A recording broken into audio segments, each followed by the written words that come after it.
और अब एक अहम तरीन मामला आपके सामने रखेंगे। आज से एक हफ्ता कबल पाकिस्तान की 8,000 मीटर से बुलंद एक बर्फ से ढकी चोटी ब्रॉड पीक पर एक हादसा पेश आया जब एवलांच आया। बर्फानी तोदा गिरने से 10 कोह पैमा जान की बाजी हार गए और उनकी रिकवरी का, उनके रेस्क्यू का प्रोसेस शुरू हुआ, जिसमें से अब तक 10 में से 8 कोह पैमाओं की लाशें रेस्क्यू करके स्कर्दू शहर पहुंचा दी गई हैं। आज मज़ीद 5 लाशें, इनमें से इन 8 में से 5 लाशें मज़ीद स्कर्दू पहुंचाई गई हैं। 2 अफराद की तलाश अब भी जारी है। उनमें एक पाकिस्तानी कोह पैमा है जिनका नाम सुहेल सखी है। सुहेल सखी की इस वक्त आप वीडियो भी स्क्रीन पर देख सकते हैं। साथ ही एक और कोह पैमा है जिनका ताल्लुक अमेरिका से है, वो भी, उनकी तलाश का अमल अब भी जारी है। इस सारे मामले पर हम बात करेंगे। सदर एल्पाइन क्लब इरफान अरशद साहब हमारे साथ मौजूद हैं। गाहे गाहे इरफान अरशद साहब, हम आपसे मालूमात लेते रहते हैं। ताज़ा तरीन सूरत हाल से सबसे पहले हमारे नाजरीन को आगाह कीजिएगा। जी, हमारे सबके लिए, पूरी पाकिस्तानी कौम के लिए और पूरी दुनिया माउंटेनियरिंग के लिए एक बहुत बड़ा हादसा और ब्रॉड पीक की तारीख में सबसे बड़ा हादसा। इससे बड़ा हादसा हमारे पास आज तक ब्रॉड पीक के ऊपर कभी नहीं हुआ, जिसमें 10 लोगों की शहादत हुई।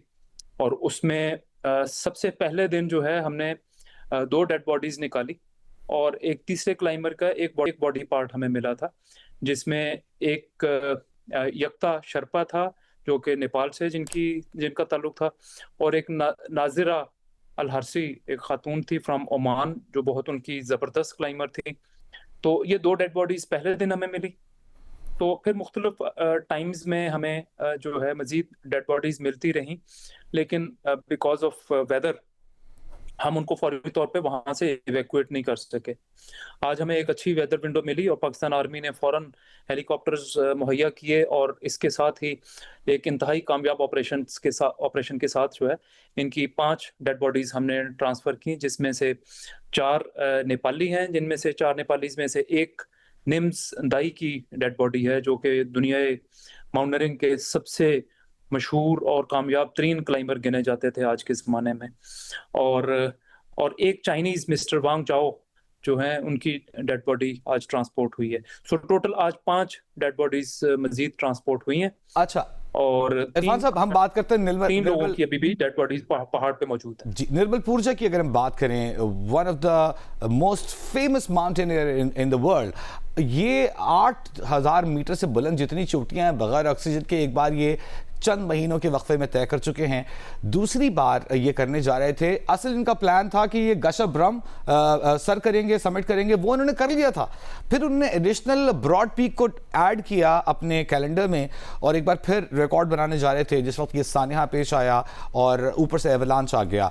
इनके बारे में बताइएगा, क्योंकि इन पर डॉक्यूमेंट्रीज बन चुकी हैं। बरतानिया से इनका ताल्लुक है, बरतानवी फौज में ये सर्व कर चुके हैं बुनियादी तौर पर ये नेपाली शख्सियत।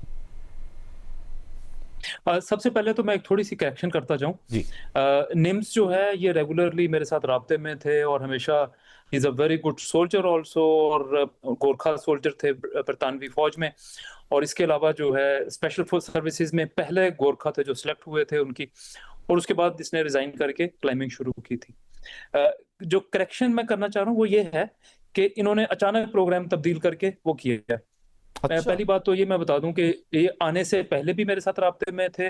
यहाँ पे भी जब इस्लामाबाद में थे तो मेरे साथ राब्ते में पे थे, और ये दोनों पहाड़ करने के लिए पाकिस्तान आए हुए थे। अच्छा, पहला उनका जो है वो ग्लेशियर ब्रूम करनी थी और उसके बाद उन्होंने ब्रॉड पीक करनी थी। सोशल मीडिया पे आपको मालूम है कि आजकल बहुत कुछ जो है वो मस्बत मनफी दोनों कुछ चलता है, और जो झूठ इतना आम हो जाता है कि आखिर में पता ही नहीं चलता कि सच क्या है। तो ये तो जाती तौर पे मुझे मालूम है कि उनकी परमिशंस भी उन्होंने ली हुई थी और प्लान भी था। तो बाकी जहां तक बात उनकी एज अ पर्सन, बहुत कामयाब इंसान और बहुत मेहनती, दिन रात मेहनत करने वाले। उन्होंने 57 बार टोटल चोटियां जो है 14,000 8,000 मीटर से बुलंद चोटियां 14 हैं टोटल दुनिया में। तो ये 8,000 मीटर की चोटियां 57 बार कर चुके हैं। तो बगैर ऑक्सीजन के भी, और ऑक्सीजन के साथ एक दफा कंप्लीट करने के बाद दूसरी दफा उनको 14 कंप्लीट करने वाले थे। तो ये तो उनका रिकॉर्ड है। लेकिन वो रिस्क टेकर थे और लेकिन उनकी जजमेंट भी अच्छी थी। आमतौर पे उनके सामने बहुत से हादसात हुए लेकिन वो बचते रहे।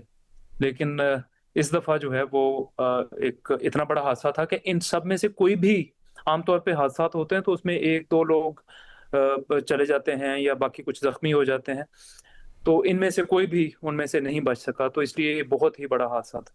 अच्छा, 8,051 मीटर ये बुलंद चोटी है। अगर हम ब्रॉड पीक की बात करें, तो इन सब के साथ ट्रैकर्स लगे हुए थे। ये सब इंटरनेशनल माउंटेनियरिंग स्टैंडर्ड्स को फॉलो करते हुए इनके पीछे जो ग्रुप्स थे वो काम कर रहे थे।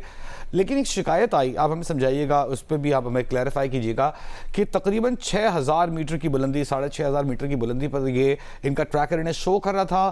फिर जब एवलांच आया तो यकदम 1,600 मीटर या 2,000 मीटर की बुलंदी पर ये सारी टीम आ गिरी मुख्तलिफ पोजीशंस पर। लेकिन बताया जा रहा है, शिकायत ये की जा रही है कि शायद बहुत देर से नोटिस किया गया ट्रैकर में आने वाली इस यकसर तब्दीली को, अब उसे टाइम लगा। उसकी क्या वजह होती है?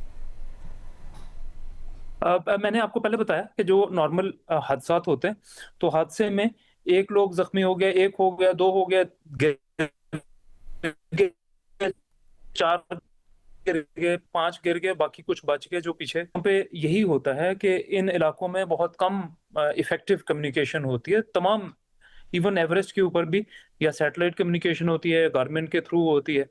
और नॉर्मली उनकी अपनी टीम्स जो हैं, जो बेस कैंप पे मौजूद होती हैं या बैक होम, वो उनको ट्रैक कर रही होती हैं पूरी। जिस तरह से फैमिली को अपनी एक सिक्योरिटी सेफ्टी का वो होता है, क्या वो उनको ट्रैक कर रहे होते हैं। ये जब हादसा हुआ तो पहली बात तो, बड़ी बात यह है कि सबके सब लोग जो है उस हादसे में नीचे चले गए। तो उनको जो आगे पीछे बताने वाला था कोई नहीं था। तो फिर उनकी जो अपनी टीम बैठी हुई है कहीं पे भी, उनको नोटिस करना चाहिए था। वो नेपाल में भी हो सकते हैं, उनकी टीम्स के लोग जो हैं वो यूके में भी थे, क्योंकि ये यूके के सिटीजन भी हैं। तो किसी ने वो ट्रैक नहीं किया। शाम को जब ये दिन को लोग जो पीछे वाले थे उन्होंने राब्ता करने की कोशिश की, शाम तक जब उनको नहीं राब्ता हुआ तो उसके बाद उन्होंने बाकी दुनिया को अलर्ट किया और हमें भी अलर्ट किया। और उस उसके वक्त बाद ट्रैकर मुझे चेक कुछ किया गया। 8:30-9 बजे के करीब जो है, 9 बजे के करीब जो है। जी। उसके बाद ये खबरें तब आई हैं जब वो कम्युनिकेट करने की कोशिश करते रहे। तो उन्होंने बैक होम, जो उनकी टीम वाले थे, उन्होंने वर्कआउट किया कि दे सॉ के वो बहुत नीचे गए हैं in a very short period of time, कुछ 9:30, 9:15, 9:30 बजे के दरमियान में 8:59 पे वो तकरीबन। जहां थे, और 8:59 से फिर 9:30 बजे तक वो नीचे आ चुके थे जी, बिल्कुल, वो सुबह के वक्त। बहुत नीचे जा चुके हुए थे।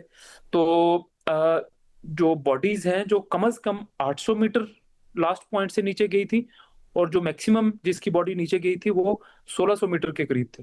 तो बहुत बड़ा डिस्टेंस है। ठीक है, 800 मीटर, आमतौर पे आपको ठीक है। पता है कि पहाड़ पे या वैसे भी अगर आप 30 मीटर दूर भी जाके गिरे, नीचे जाके गिरे, तो आपका बचने का चांसेस नहीं होते। अच्छा, लेकिन जब 800 मीटर आप पहाड़ की और बड़ी एवालांच में आप तो आपके बचने के चांसेस वैसे ही इंतहाई मखदूम होते हैं। ठीक है। हमारे पास उस एवलांच की वीडियो भी है जो दूर से शूट की गई। हम कोशिश करेंगे कि वो भी अपने नाज़रीन को दिखाएं। इरफान साहब, ये बताइएगा, जो सबसे अहम सवाल है कि आपने बताया कि आज हमें वेदर कंडीशन, एक अच्छी वेदर विंडो मिली जिसमें हमने बाकी 5 को पैमाओं को रेस्क्यू कर लिया और उन्हें पहुंचा दिया स्कर्दू। 2 लोग बाकी रह गए हैं, जिनमें से एक पाकिस्तानी कोपैमा है, एक और ख़ातून कोपैमा है जिनका ताल्लुक अमेरिका से है गालिबन। तो इन 2 की तलाश के लिए क्यों मुश्किल पेश आ रही है, हमारे नाज़रीन को समझाइएगा। साथ ही ओवरऑल बताइएगा कि इस तरह की वेदर कंडीशंस में रेस्क्यू कितना मुश्किल होता है। पहली बात तो ये है कि जहाँ पे ये डेड बॉडीज थी वो इंतहाई एवलांच प्रोन एरिया में था।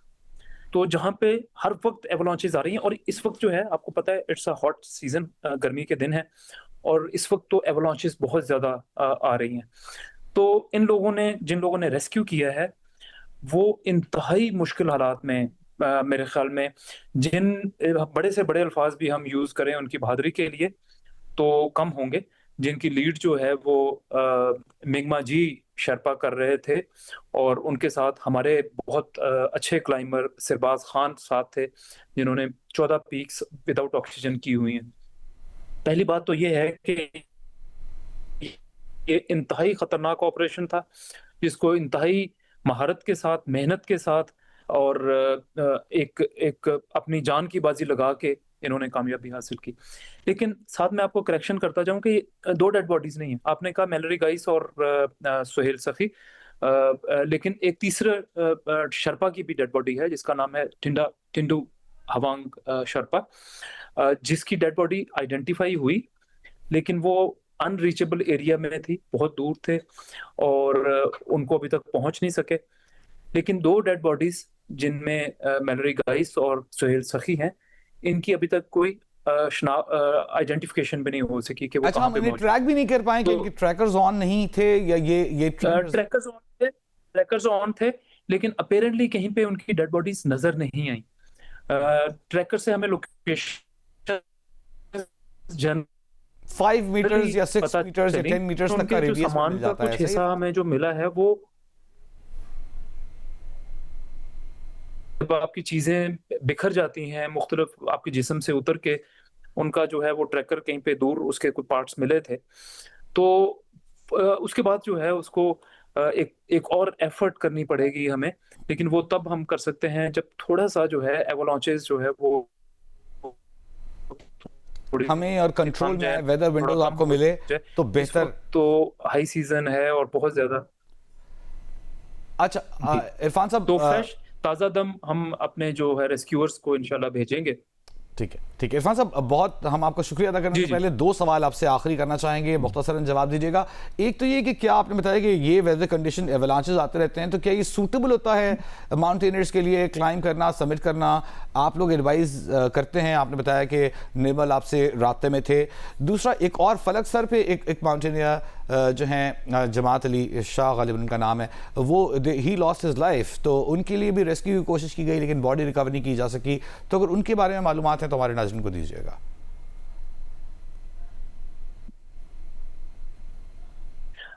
जी, सबसे पहले तो ये है कि जो हमारे पास क्लाइंबिंग का सीज़न है, उसका जो हिमालयाज़ में का क्लाइंबिंग सीज़न है, वो थोड़ा-सा मुख्तलिफ होता है।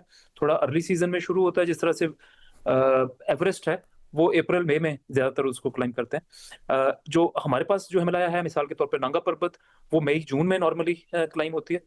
जो कराकोरम में जो पहाड़ हैं तमाम, इनका सीज़न यही है जून, जुलाई और अगस्त। तो अगस्त थोड़ा सा लेट हो जाता है, अगस्त में एवलांचेस जो है वो थोड़ी, लेकिन फिक्स्ड रास्ते हैं जिसमें आप एवलांचेस से बचते हुए गुजर के जाते हैं। लेकिन आप जब उसको उस एवलांच एरिया को गुजर रहे होते हैं, तो उस वक्त आपको एक्सट्रीम डेंजर होता है।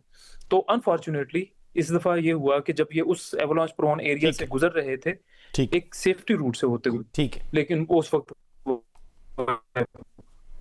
बहुत तो शुक्रिया। दूसरी आपने जो है फलक सर का वाकया के बारे में पूछा, तो उसके ऊपर जो है एफर्ट की गई, और जो उनके साथ क्लाइंबर्स थे उन्होंने उनकी डेड बॉडी को पैक भी किया और रोप के साथ बांध के छोड़ के आए थे। लेकिन लेटर ऑन जब हमारी टीम स्कर्दू से हमने रेस्क्यूअर्स को मंगवाया, वो जब वहां पे मौजूद ठीक है, पहुंचे, ठीक है, तो उनकी डेड बॉडीज फ्रेश एवलांचेस की वजह से वो गायब हो चुकी थी वहां। बहुत शुक्रिया आपका। इरफान अरशद साहब, सदर एल्पाइन क्लब, हमारे साथ मौजूद थे।